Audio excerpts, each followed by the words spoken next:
Hola, soy Nicolás Cruz y hoy voy a hablar acerca del Museo Campo de Concentración de Auschwitz. Este complejo originalmente se ha dividido en diversos campos de concentración y exterminio de la Alemania nazi en la Polonia ocupada durante la Segunda Guerra Mundial. Dentro de las principales divisiones encontramos Auschwitz I, que era el campo administrativo, Auschwitz II o Birkenau, que era el campo de exterminio, y Auschwitz III, que era el campo de trabajo forzoso. Ahora bien, para entender la importancia de la creación de este lugar como museo, los acontecimientos que lo llevaron a su creación y la relación que tiene con la sociedad en donde se encuentra, es necesario conocer un poco acerca de su historia, su funcionamiento y los lugares más emblemáticos que tiene. Así que sin más preámbulos, vamos allá.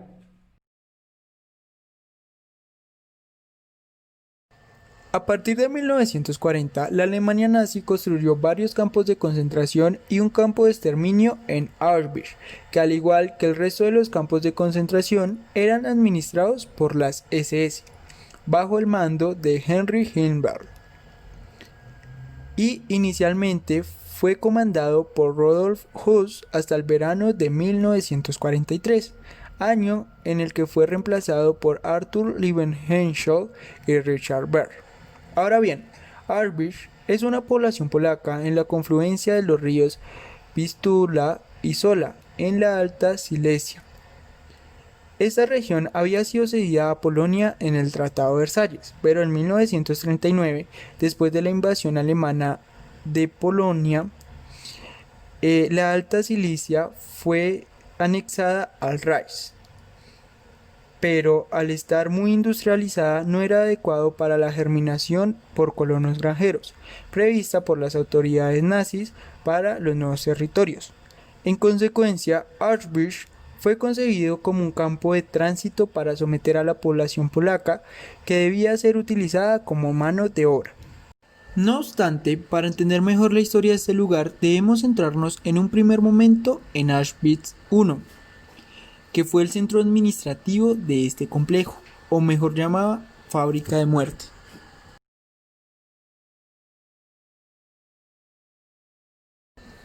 El 27 de abril de 1940, el ya citado Himmler decidió la creación de campos y días después nombró como primer comandante a Rolf Höss, quien se hizo cargo el 4 de mayo y su primer cometido fue la construcción de las instalaciones a partir de unos barracones del ejército polaco sobre unos terrenos dedicados a la doma de caballos.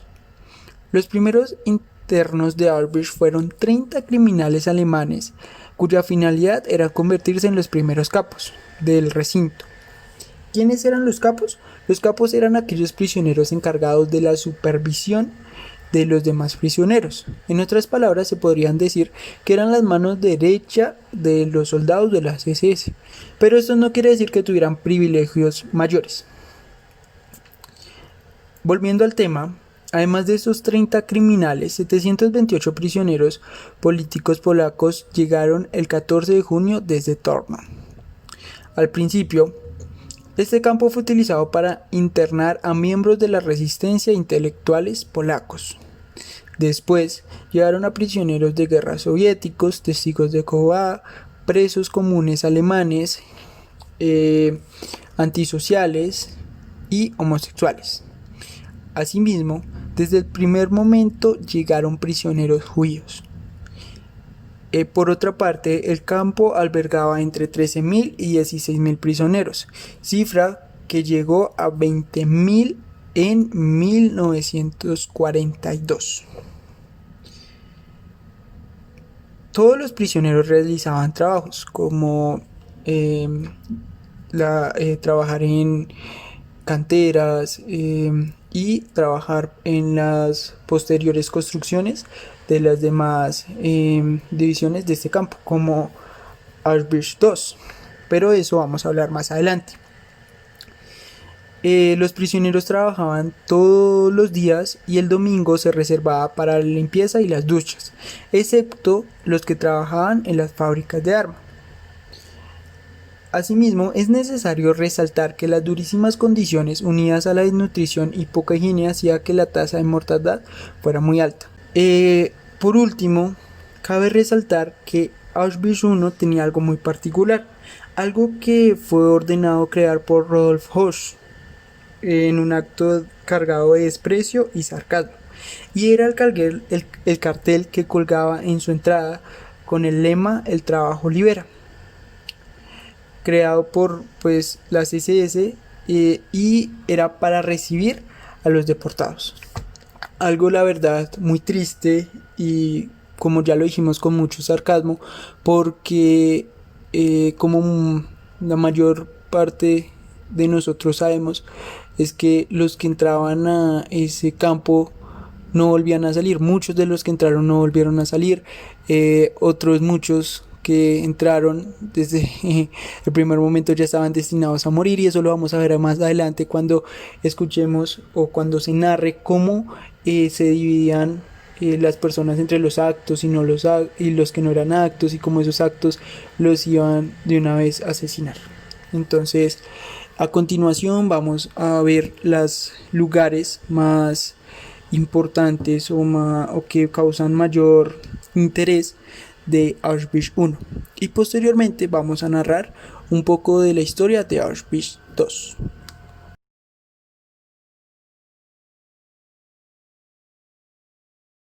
El bloque 11 de Auschwitz I era la prisión dentro de la prisión. Allí se realizaban los castigos. Algunos consistían en encierros durante varios días en celdas muy pequeñas para poder sentarse. Existían 4 celdas de 1 metro cuadrado, las cuales llegaban a ser ocupadas hasta por 5 prisioneros a la vez. Otros prisioneros eran ejecutados, ahorcados o simplemente se les dejaba morir de hambre. En septiembre de 1941, las SS realizaron en el bloque 11 las pruebas del gas Ciclón B, en las que mataron a 850 personas. A partir de lo cual se consiguió un éxito, se construyó la cámara de gas y un crematorio. Este es el comienzo de la creación de las famosas cámaras de gas que posteriormente se utilizarían en Auschwitz II. Volviendo al tema, esta cámara de gas, utilizada entre 1941 y 1942, se convirtió luego en un refugio antiaéreo.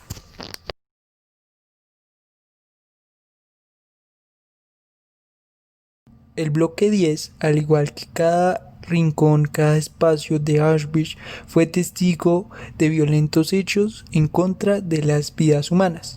En este caso, son experimentos, generalmente hechos por el Dr. Joseph Mengele, quien experimentaba con gemelos, y cuando uno de ellos dos moría, inmediatamente mataba al otro gemelo con una inyección letal de fenol. Asimismo, se realizaban experimentos de esterilización en judías, con el objetivo de desarrollar una inyección para ser utilizada en la población esclava.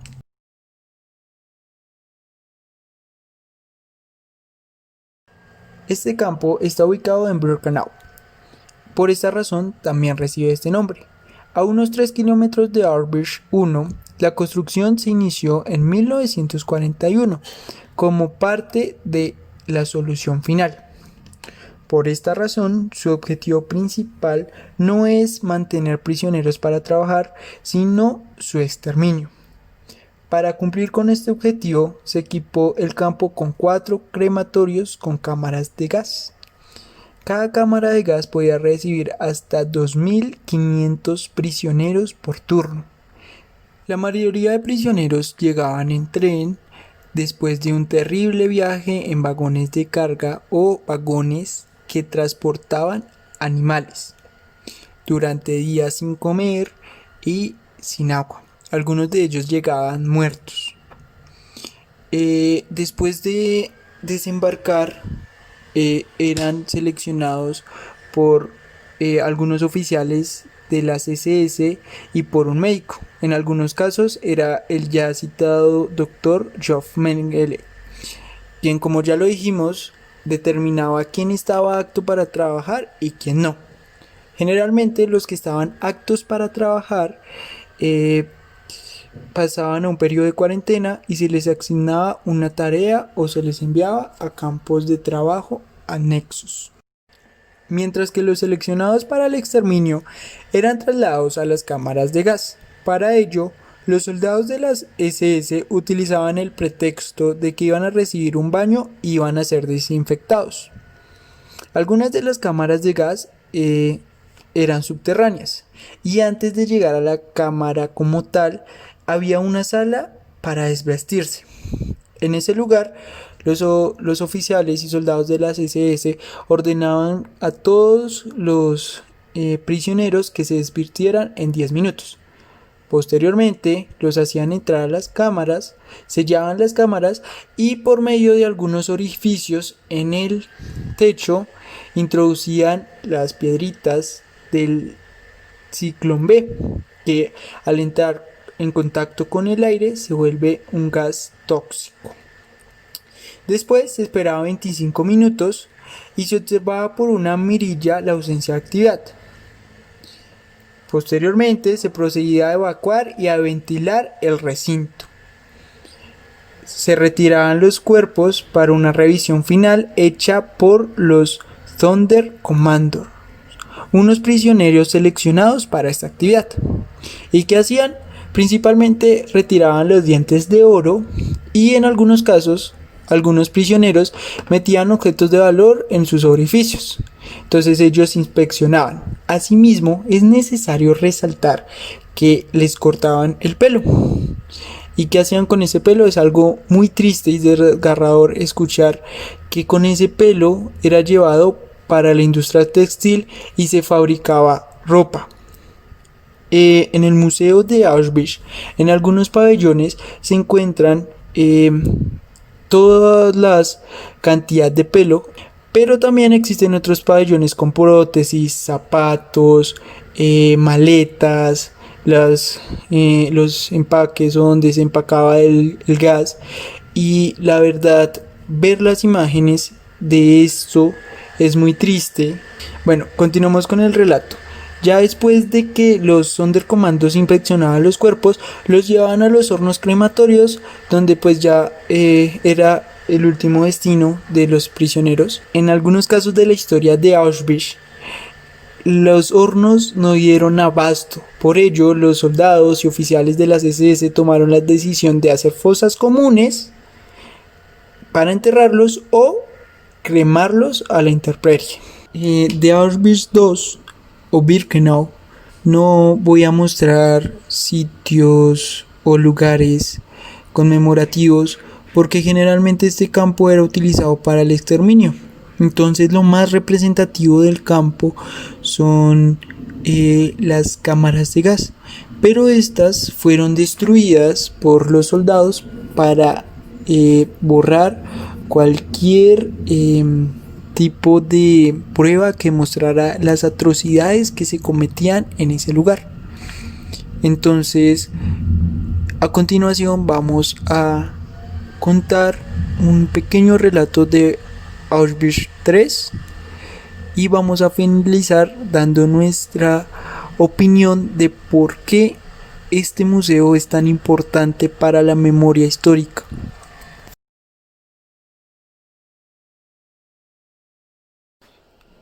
Monowitz fue principalmente un campo de trabajo forzado, aunque con un gran grado de exterminio, debido a la poca comida que se les suministraba a los prisioneros, la mala higiene que provocaba el surgimiento de enfermedades, el lugar y el poco descanso, ya que dormían en barracas muy incómodas y hacinados, algunos de ellos en los pisos, padeciendo frío.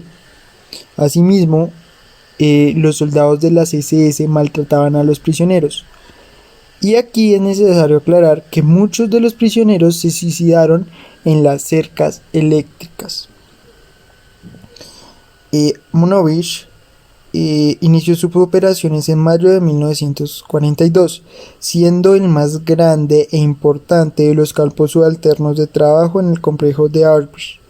Estaba bien relacionados con la industria alemana, sobre todo en las áreas militares, metalúrgicas y mineras, y en especial con la planta Buenaborg de la empresa IG Farben, que producía combustibles líquidos y gomas sintéticas.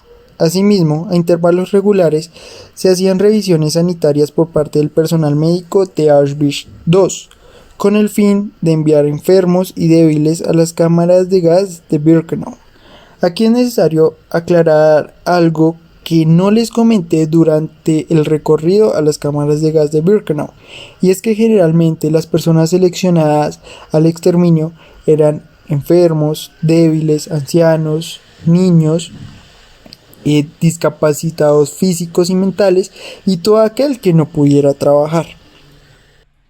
Finalmente, este lugar fue liberado el 27 de enero de 1945 por el ejército soviético. Posteriormente, en 1947 se fundó el Museo Auschwitz-Birkenau y en 1979 fue declarado como Patrimonio de la Humanidad por la UNESCO, ya que es el lugar donde se recuerda mayormente al Holocausto.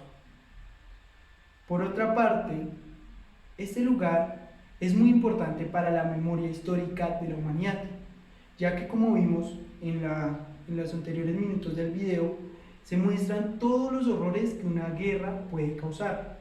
Y somos una sociedad que se deja llevar más por las imágenes que por las ideas o por las letras.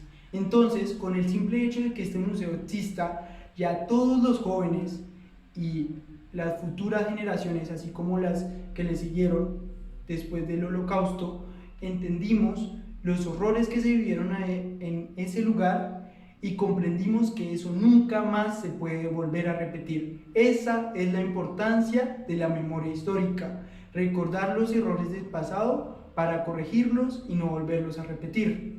Por eso es tan importante los museos, los escritos y cosas que nos recuerden el pasado.